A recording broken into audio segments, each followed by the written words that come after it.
I'm Jim Nance. This is my colleague, Clark Kellogg. All four of these teams are great.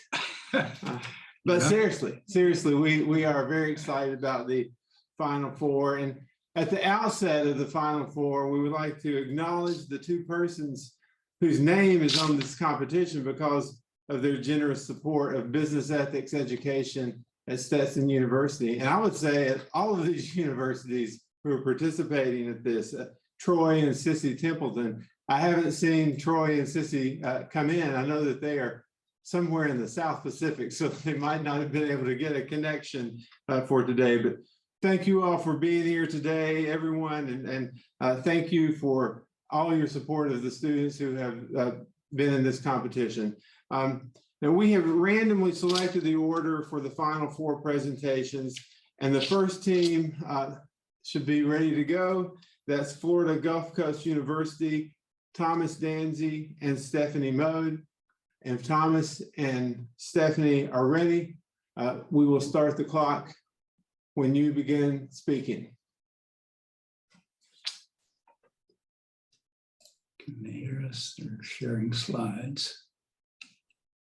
All right. Thank you once again for having us. All right. How is the real estate market like lead-based paint? Everybody's eating it up right now. And it's true. In California, home prices have risen 8% since 2020, making the median home price $800,000. This staggering statistic has led to concerns in the affordability, safety, and sustainability of new homes and buildings. This is where building codes and you, the ICC, come to the picture. I'm Thomas Danzy. And I'm Stephanie Mode, and we're representing Florida Gulf Coast University. And today we're going to be discussing some of the main things that have happened within your building code process and what it can mean for you and your stakeholders. To start, we want to talk about your business statement, your vision statement, which is founded on the ideals of building safe, affordable, and sustainable buildings and communities. And with all of that, you have hired us to talk about three major topics about your association and what it means for the future. First, we're going to talk about your voting process decision and see if it should be reinstated. Next, we're going to talk about your code development engagement. How are we going to ensure that within your code development process that we're going to engage both your stakeholders and climate change? And lastly, we're going to see how we can ensure that your energy conservation code can maintain relevance for future government decisions. And first, we're going to start with the voting process decision. What does it mean? Should you reverse it? But first, we got to establish what is your code development cycle. Absolutely. So as we all know, your code development cycle is consistent of three parts: the assessment, update, and implementation phases. We're here to talk about the assessment and update, particularly with the online committee action hearing assembly floor motion votes, how you removed that from 2021. Stephanie, elaborate, please. Of course. So with this, you took the government's say out of your assessment phase, which was where new codes that were being proposed to change could go back and continuously cycle through an assessment and revision phase. Whereas now the government only has a say during that implementation phase, although they are able to see it in that update phase, which is also somewhat have been reflected in your financials. In the year 2021, you've lobbied 8 times more since the year 2000, which for a reference was the year your international energy conservation codes were established. And then since the year 2020, the cost of lobbying has increased tenfold. So, and you're not the only ones who has had this reflected in your financials. It's also been reflected in 2 of your major stakeholders, the National Association of Home Builders and the National Multifamily Housing Association, who respectively lobbied close to $3 million each just in the year 2020. So with all this in mind, how does this affect you ethically? So we have to look at this in terms of your corporate governance. How is your corporation, how is your association run and governed? By taking the government out of your voting decision process, you're affecting your corporate citizenship, which aims to ensure that all of your stakeholders, both internal and external, are contributing towards your voting decision process. For example, with your government membership fees, there's no point in making somebody in the government have to pay to be a part of an association that you want them to be a part of. If you're on the path you're on right now, you're going to get towards what's called plutocracy, where the largest, wealthiest individuals are making all the big decisions for your association. We can see this with your stakeholders being part of the largest construction companies in the United States. So with that, let's go into our effects and verdicts for your first question. Financially, code implementation will become much more expensive to adopt via lobbying if you stay on the path you're on right now. Legally, by removing the committee action hearing vote from the assessment phase, you are hindering your influence with the government. And ethically, this means that you're going to affect your corporate governance, how it's relevant towards your operations, and maintaining fair corporate citizenship. And of course, lastly, we want to avoid plutocracy where the wealthiest individuals are making all the big decisions at the end of the day. Which brings us to our final verdict for this question, which you should reverse your voting decision regarding this process change. But how are you going to do that? Now, don't fret. We are also focusing on how you can make sure that you're engaging your stakeholders and addressing climate change. So to talk about this, let's go on machines. Substitute for gas-powered heavy machinery, it's inevitable. With hybrid machinery, your stakeholders are primarily fossil fuel powered. And environment activist groups are starting to help ease that shift. And they're not the only ones helping ease the shift. The federal and state governments have also offered incentives, with the federal government offering a tax credit and the state of Florida offering to not add additional property taxes with the addition of solar panels. So we want to talk about California real quick and their executive order B1812, where half of all existing buildings need to be net zero energy by 2025. It's important to emphasize here that they are one of the 2 states that are not part of your energy conservation code. Though they have your building code, they don't have the energy conservation code. So what you can do to catch up to them: focus on plumbing, establishing key electric ready requirements, expanding solar panels and battery storage, and strengthening ventilation standards. But how can we talk about this from an ethical perspective? Through the triple bottom line of sustainability, we can see that the government is pushing for climate regulation. It's planet heavy. Stakeholders are pushing for profit driven. The triple bottom line of sustainability aims to put an equal focus on all 3 of these things. And you are people centric, an advocate and a bridge for both of these sides. And to represent this, we've created a McKinsey 7S model just to go over some of the things we wanted to emphasize within your organization. We can go over this more in the Q&A, but the main thing we want to point out here is, like we said earlier, your organization and your shared values by some of your key stakeholders is that you want to create safe, affordable, and sustainable buildings and communities. Which brings us to our effects and verdict for this question. So financially, consumer incentives for renewable goods are coming out faster than ever before, and government agendas are being met. But if you do this responsibly, you can bring potential future profits for your stakeholders. And legally, through the California executive order, change is required. We recommend promoting statewide policies to reduce emissions to help you achieve this goal. And ethically removing government membership fees, as we mentioned before, for your workers will allow the ICC to reinforce your status as a people-centric consultant between corporations and government entities. Which brings us to our final verdict for this question, which is that you can both keep your stakeholders relevant and ensure that you're meeting the climate change demands of both the government and the public. Which leads us to our final question: how are we going to ensure relevance through your energy conservation codes?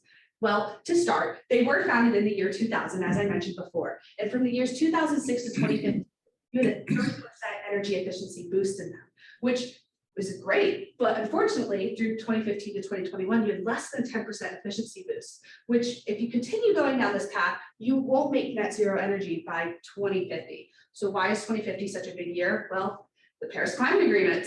The Paris Climate Agreement, if you watch the news, during the Trump minute. We left the Paris Climate Agreement. But now in the Biden administration, we're back, and which means you have to oblige by these. So key interests that we want to focus for you is emphasizing recyclable building materials, lowering your operational costs, and promoting long-term renovation strategies for your stakeholders. This goes into the financial of with the amount of money that is spent on renewables. It was very high, and as you can see here, it has dramatically decreased, which means that substitutes for fossil fuels will become inevitable, and that we need to become a society based in sustainability rather than fossil fuels. Ethically, you could look at this as a utilitarian or a Kantian. Utilitarianism is consequence-based, doing the most good for the most number of people, reducing housing prices at the sacrifice of the environment. Kantianism is motivation-based, process-based. It's an established system of right and wrong. Our example here is you have to address climate change because it's the right thing to do. Finally, we have our pestle model, which we will go more into in the Q&A, but it shows the main forces that you will use within your organization, which brings us to our final verdict. Your time is up. Thank Thank you. you very much, Florida Gulf Coast University. Yeah.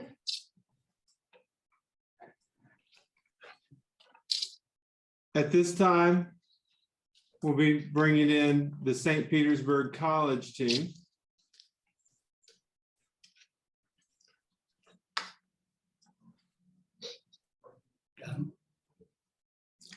the St. Petersburg College team of Madeline Stoudemire and Mackenzie Morris.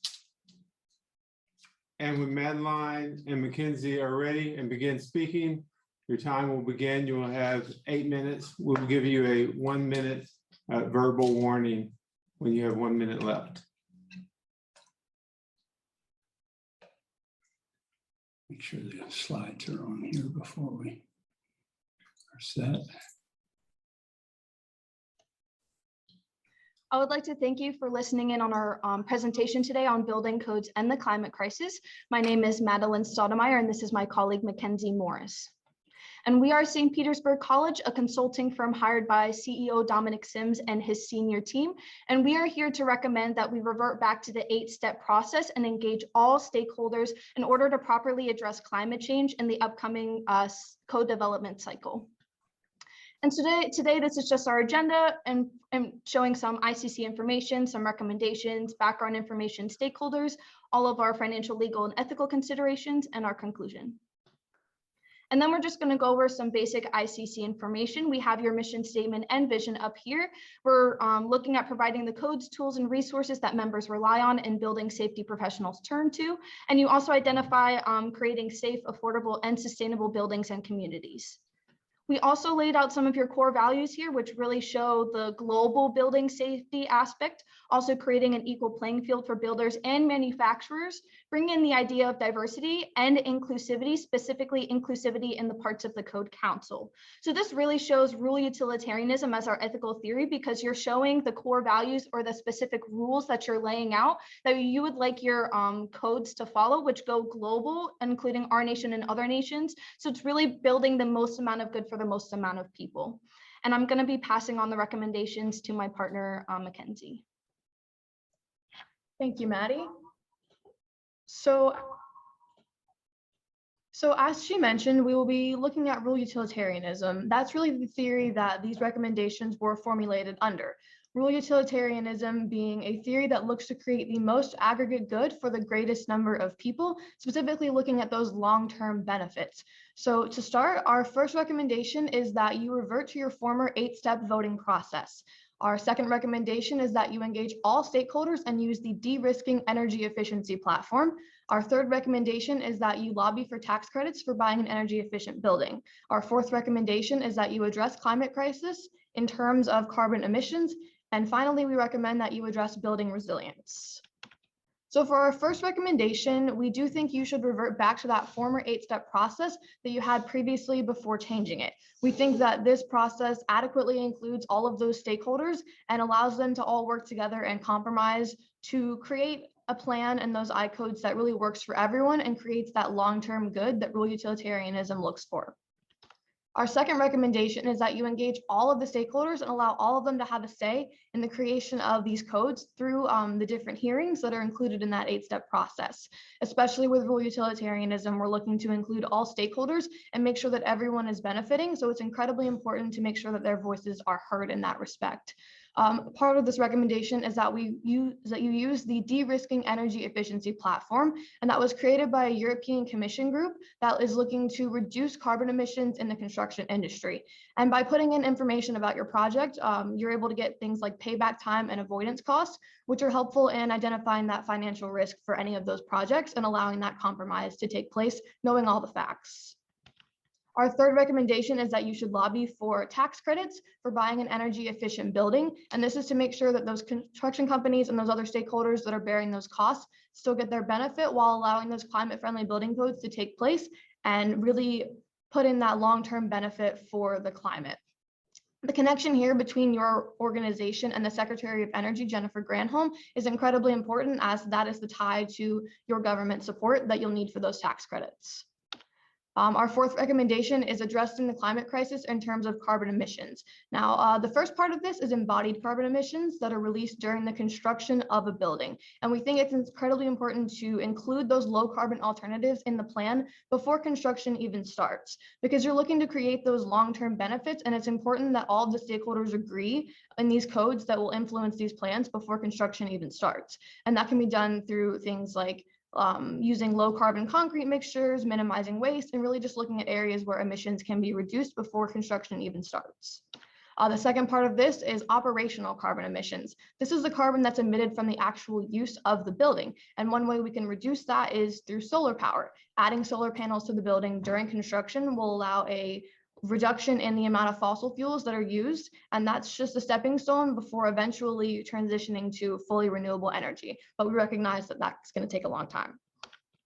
Our fifth recommendation is that you address building resilience. So natural disasters, as we know, are already a common occurrence in the United States, and it's incredibly important to make sure that those codes are planning for the future. In rural utilitarianism, we're looking to create the most amount of good, and especially for the future. It's not just now that we're concerned about. These codes that are being created now are going to affect buildings that will still be around in likely 50 years. So we think it's important to consider those conditions now, and especially that this aligns with one of your core values, which is safety. The safety of those occupants of these buildings not only matters now, but in the future as well. Now to pass it back to my colleague, Maddie, for some more information. So basically, we just wanted to reiterate how important it is that we address carbon emissions, since about a third of the nation's carbon emissions come from these buildings. And your main goal is to really build safe and affordable construction codes for people to use in the future. We also wanted just to identify the basics of your company. And then we also just wanted to point out the specific points of your construction process and also the comprehensive codes that you build. So I'm going to move the stakeholders back over to Mackenzie. Thank you, Maddie. So these are all of our stakeholders that we identified. These stakeholders are impacted potentially by any decision that you as the ICC make. These stakeholders are also incredibly important in rural utilitarianism. The goal is to create compromise and benefit all of these stakeholders in any decision that you make. So that includes people like you, the International Code Council, the ICC members, developers and builders, all jurisdictions that adopt these codes, the environment, and the citizens who own and work in these buildings, not only now, but in the future as well. Now to pass it back to Maddie. For the financial considerations, we just wanted to basically lay out where a lot of your revenue is coming, especially since you're a nonprofit. So we especially just wanted to point out that you have different membership fees for different types of members. And that really plays a big part in why you should use all those stakeholders, because you have so many different types of memberships and different people using your I-codes. We also have the selling of the I-codes and program services. And we also just wanted to point out that one of the main points of your revenue comes from those program services. So we should just really highlight that when we come up to the next code development cycle. And then here we just show the potential benefits of using energy efficient buildings. And we also just wanted to break down the cost of what electric vehicle plug-in costs and what solar panels will look like, because we think it's a huge investment in the next development cycle. So now I'll be talking about some of our legal considerations. In 2017, the International Code Council sued UpCodes for posting a verbatim version of the I-codes, but it was ruled that that was not a copyright violation. It was fair use for them to post those. We also want to point to the relevance of the code process and how that it only remains relevant if those stakeholders are actually willing to adopt those codes. And so that's incredibly important to include them, as the Secretary of Energy, Jennifer Granholm, has stated before. Now, for ethical considerations, we want to look back at rural utilitarianism. We're looking to create that aggregate good for all of the stakeholders when the rules are followed. Those rules are these recommendations. Your time is up. Thank you very much, St. Petersburg College.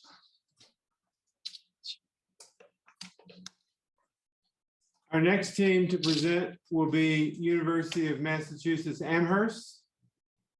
Our presenters are Fiona Herscovici and Paulette Palomares.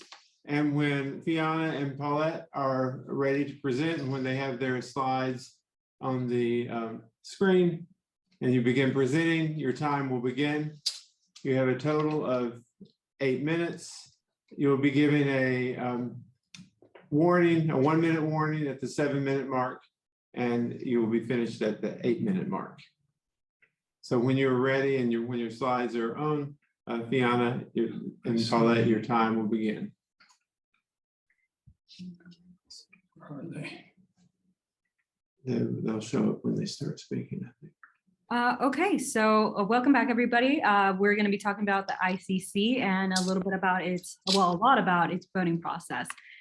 So once again, to introduce ourselves, my name is Paulette Palomares, and my partner is the wonderful Fiona Herskovich, and we are the Eisenberg Innovation Consultants. Fiona, take it away for our exposition. Awesome. So in order to recommend a solution to your voting process, we begin with the ICC mission statement to remind us what the goal of your organization is.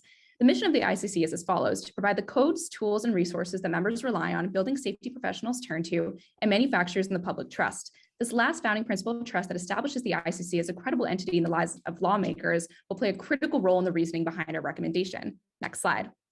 As the key player in the creation of building codes, the ICC plays a crucial role in protecting the public by ensuring building codes establish structural integrity and include innovative solutions that can adapt to modern day public health risks such as climate change. Next slide.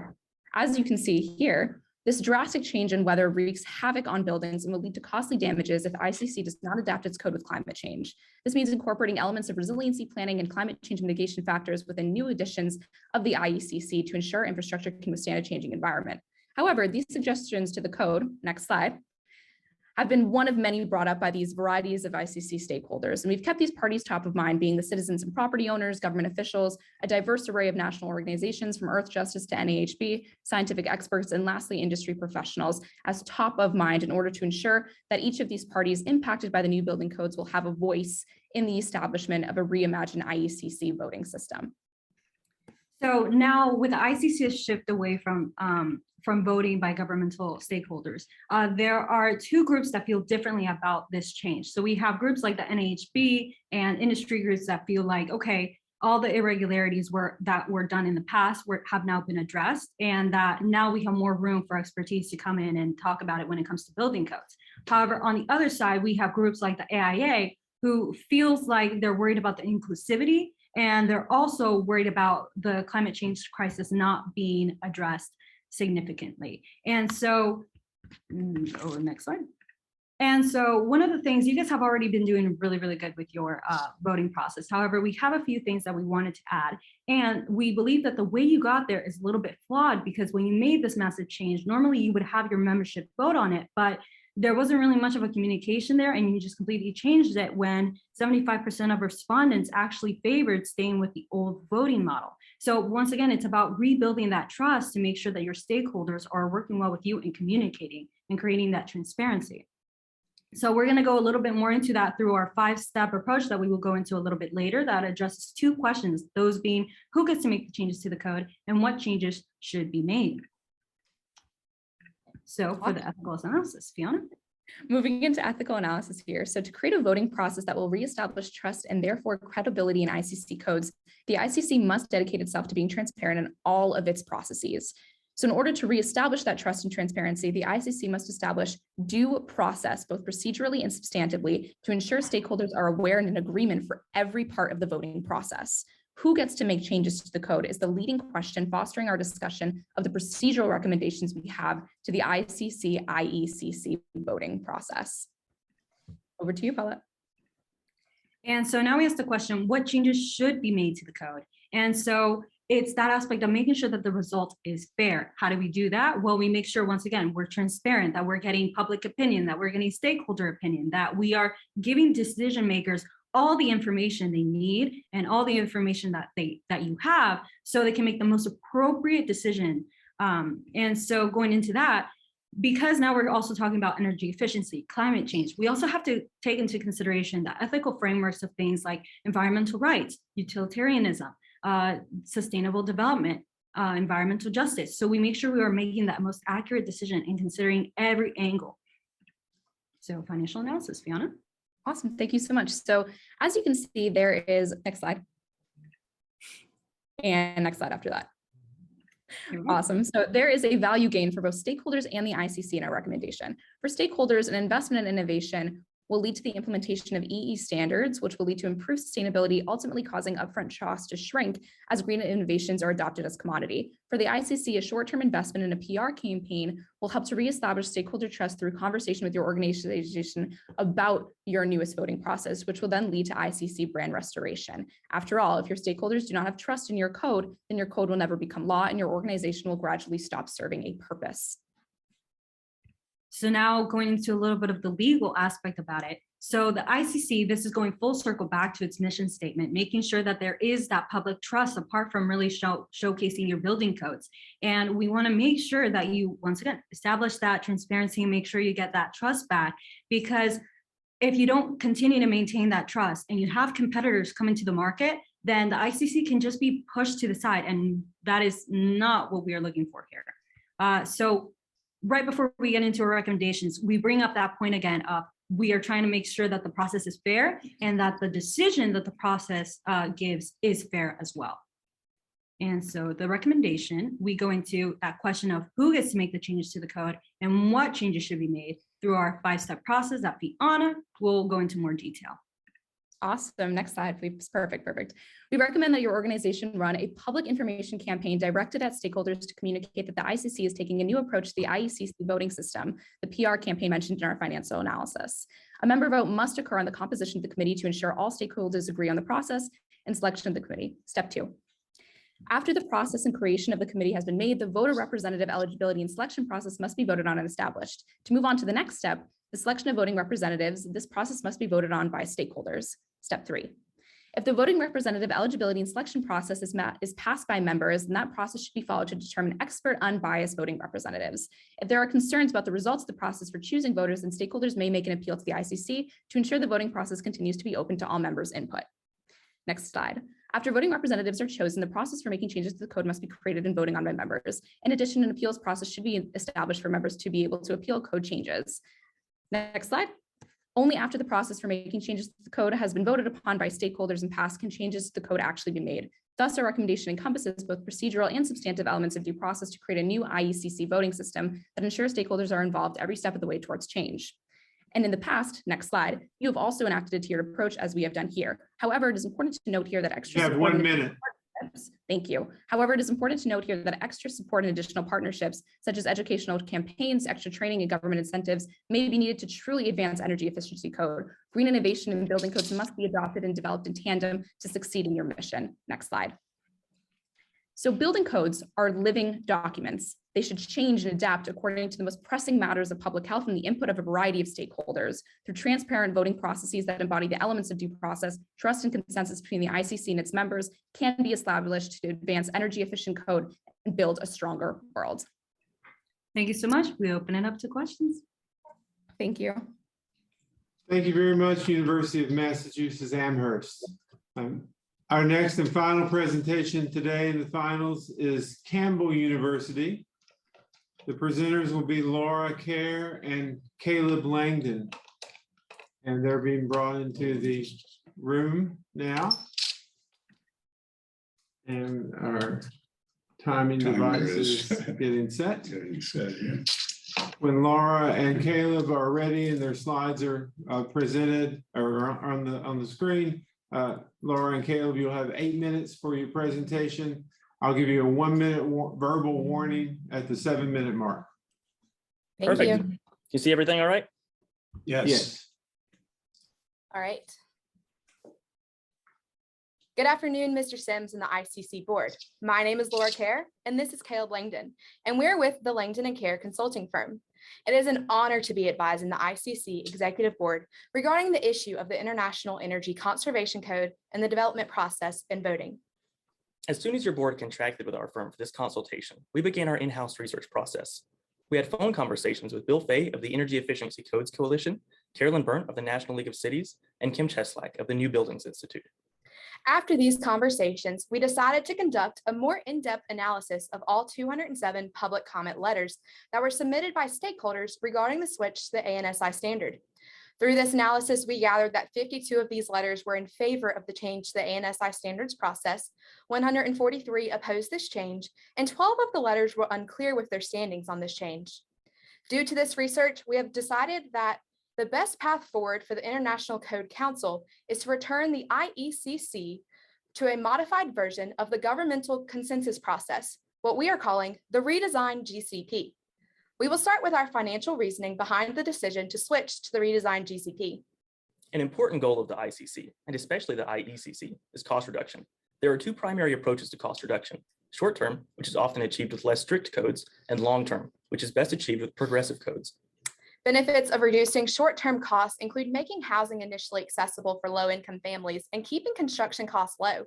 Additionally, a significant advantage of pursuing a cost reduction strategy focused on the short-term costs is that it will result in codes that few ICC members will contest, as neither private enterprise nor governmental members will generally take issue with these short-term cost savings.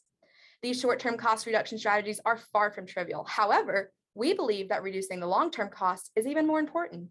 Long-term cost reduction is even more crucial for low-income families. A progressive energy code can significantly reduce the electricity bills that families face every month and save the average family over $2,200 over the life cycle of their home.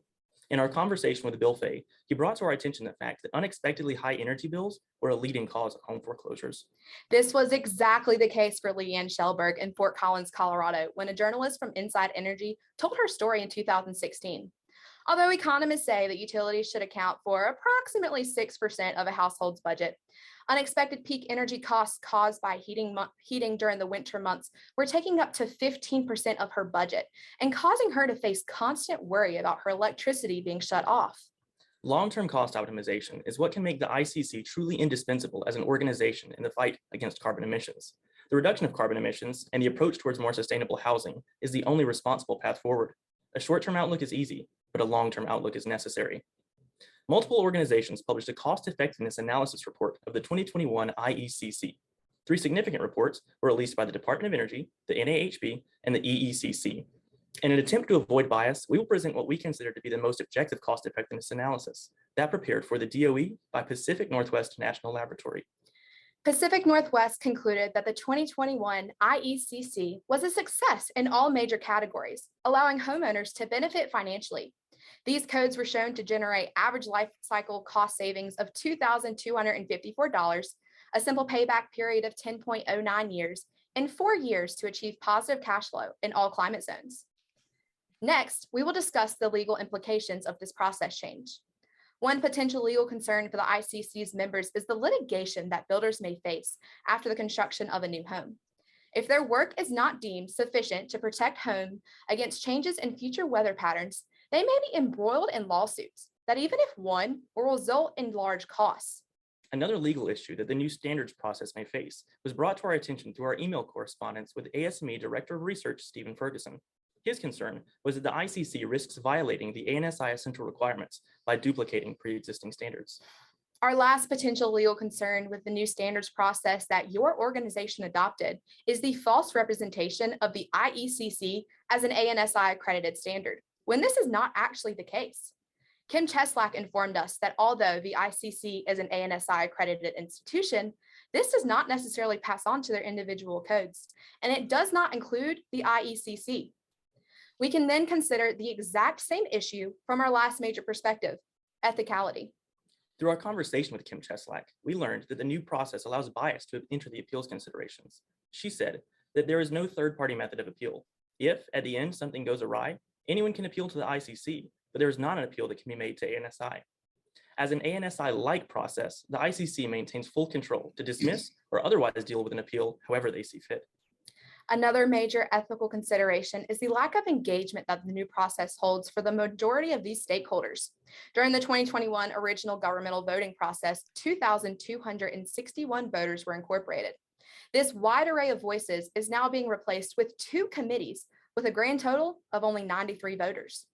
The ICC ultimately has an ethical responsibility to homebuyers. When the ICC allows builders to block changes to the IECC that would have a positive long-term effect, only in an attempt to keep short-term costs low, they are violating this moral responsibility.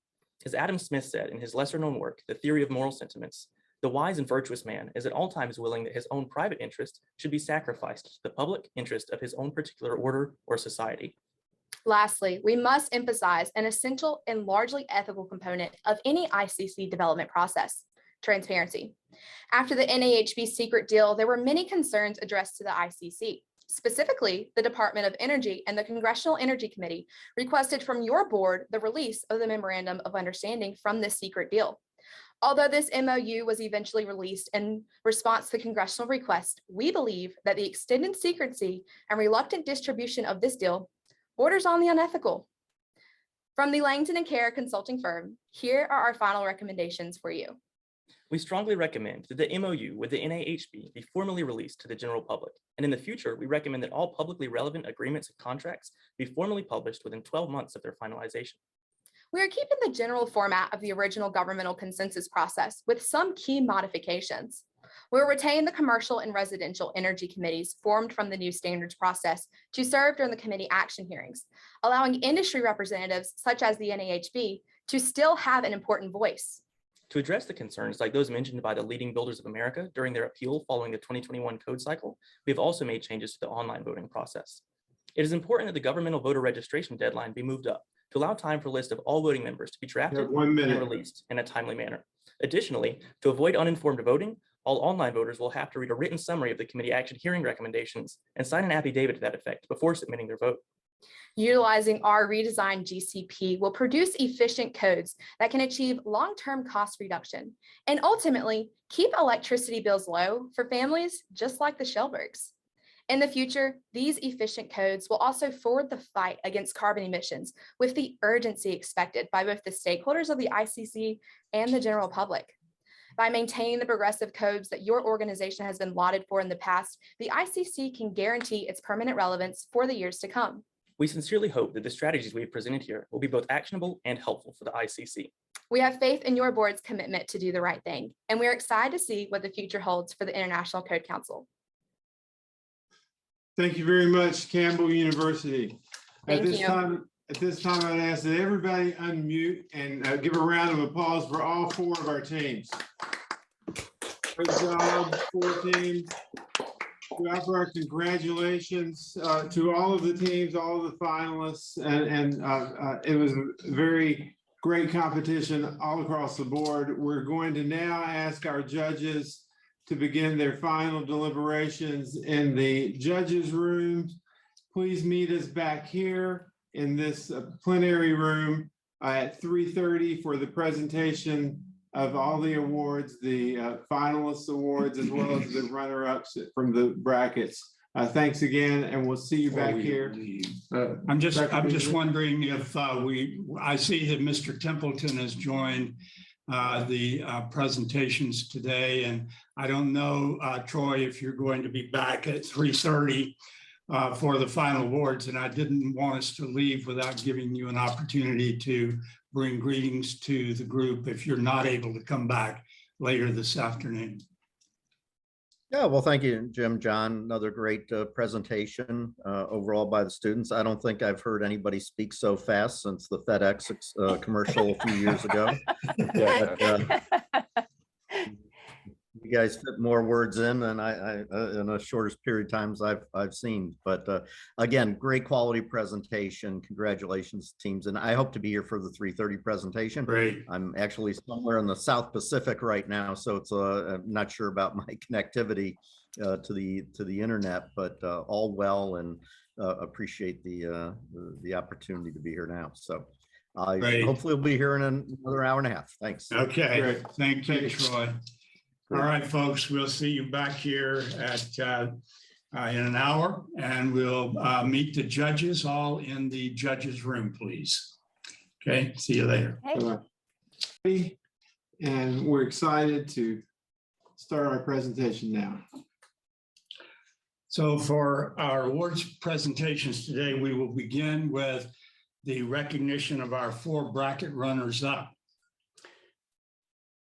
We'd like to ask the teams, when your team members, when your names are called, to speak up so that all guests will be able to see your video frame highlighted. We also want to tell you that our runner-up teams will receive a cash prize of $400 per team.